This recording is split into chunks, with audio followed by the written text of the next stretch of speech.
Did you know that Facebook could have potentially acquired ActiBliz and all of its subsequent games? That includes the Overwatch franchise, World of Warcraft, Diablo, StarCraft. Yeah, we dodged a bullet here, boys. Just take a moment here and imagine what it would look like logging into World of Warcraft, logging into Overwatch or Diablo via Facebook. Like, I almost threw up in my mouth a little bit. So I needed to do a video on this. On the one hand, this is what is arguably some of the biggest MMO-related news in the last decade, and at the same time, this is directly concerning a game, an MMO, that has helped shape, that has defined almost half of my entire life. Now, in an announcement that I really don't think anyone was expecting, Phil Spencer actually went on to confirm via a blog post on January 18th on the official Xbox website that Microsoft were going to be acquiring Activision Blizzard in a gargantuan deal, welcoming the incredible teams and legendary franchises of Activision Blizzard to Microsoft Gaming.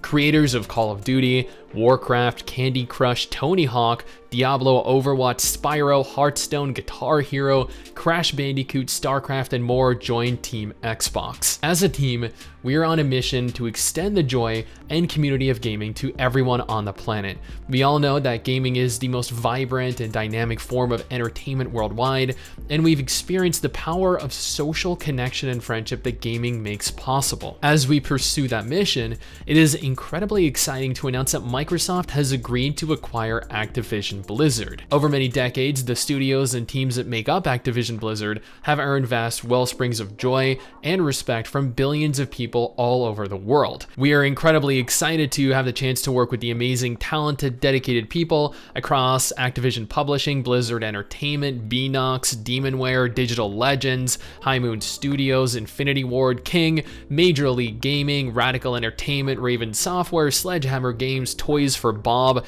Treyarch, and every team across Activision Blizzard. Until this transaction closes, Activision Blizzard and Microsoft Gaming will continue to operate independently. Once the deal is complete, the Activision Blizzard business will report to me as CEO, Microsoft Gaming. And let me just stop there for a moment. I know what some of you are thinking, but what about Bobby Kotick? You know, the slimy douchebag that is currently the CEO of Activision Blizzard? As noted in the blog post, Phil went on to state, once the deal is complete, the Activision Blizzard business will report to me as CEO. This is also further elaborated on by Bloomberg, who goes on to state that Activision Blizzard CEO Bobby Kotick, 58, will continue to serve in that role until the deal closes, a person familiar with the deal said.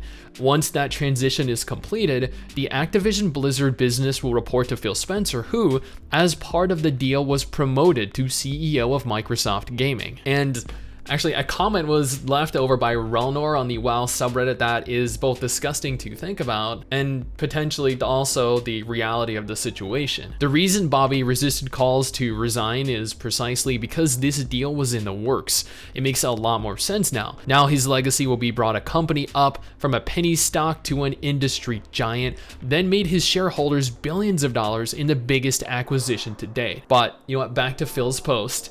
Upon close, we will offer as many Activision Blizzard games as we can within Xbox Game Pass and PC Game Pass, both new titles and games from Activision Blizzard's incredible catalog. We also announced today that Game Pass now has more than 25 million subscribers. As always, we look forward to continuing to add more value and more great games to Game Pass. And this is actually an interesting paragraph that I do want to take a moment here to address as well. And Phil notes specifically, we will offer as many Activision Blizzard games as we can within Xbox Game Pass and PC Game Pass, both new titles and games from Activision Blizzard's incredible catalog. Now, does that mean that they have they have plans to alter the business model for World of Warcraft? Now, I'm well aware of the affordability issues that a lot of players have when concerning games like World of Warcraft or Final Fantasy XIV, as both of those games require a monthly premium subscription fee to continue logging in and playing, and that monthly recurring fee is just significantly more than the vast majority of players can actually afford. And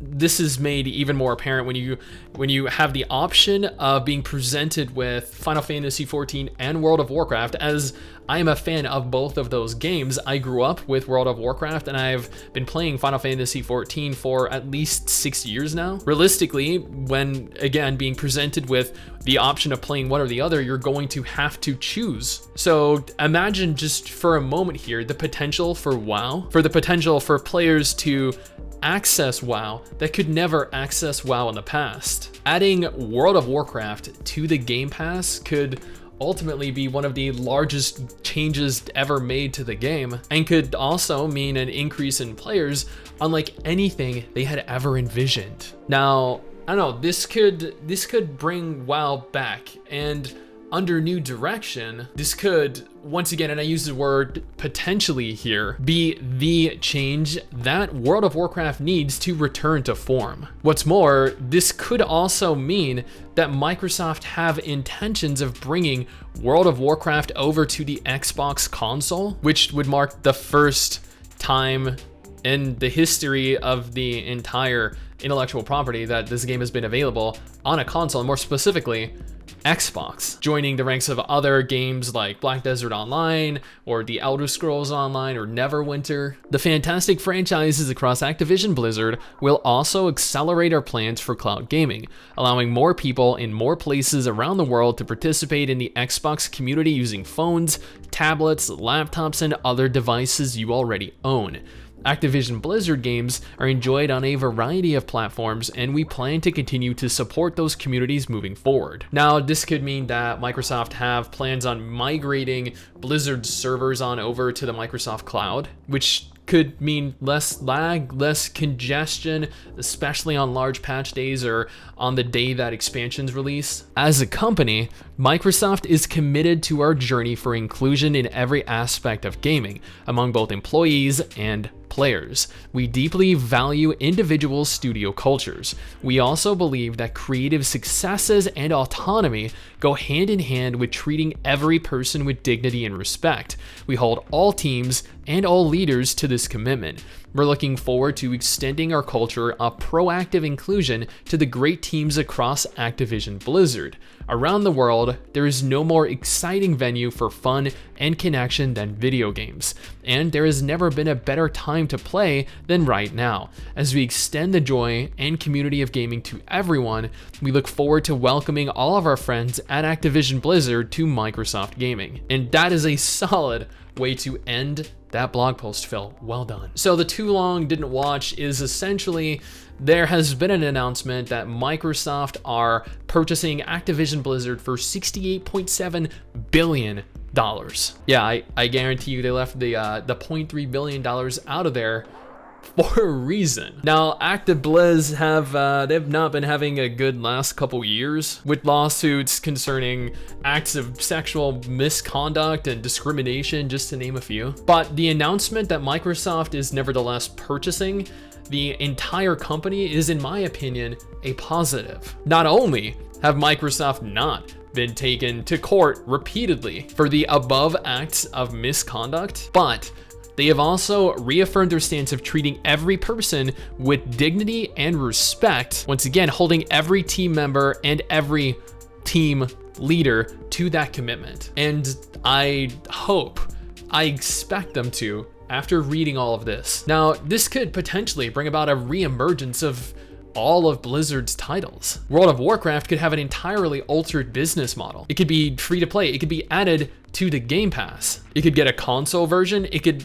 actually end up with a more competent team, other than the art team that has been carrying World of Warcraft for like the last 3-4 expansions now. It could have a larger pool of resources for future content. Overwatch might,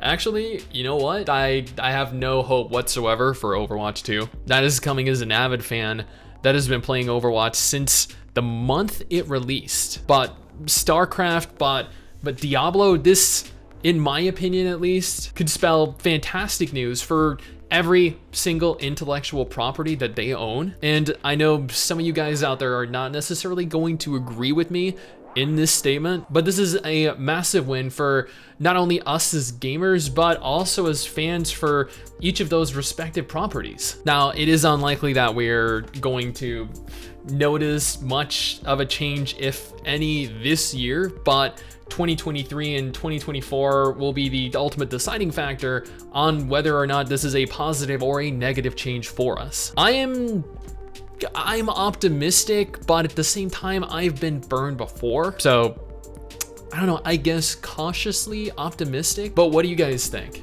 Someday soon, I'm gonna make it. Yeah, all hard work's gonna be worth it.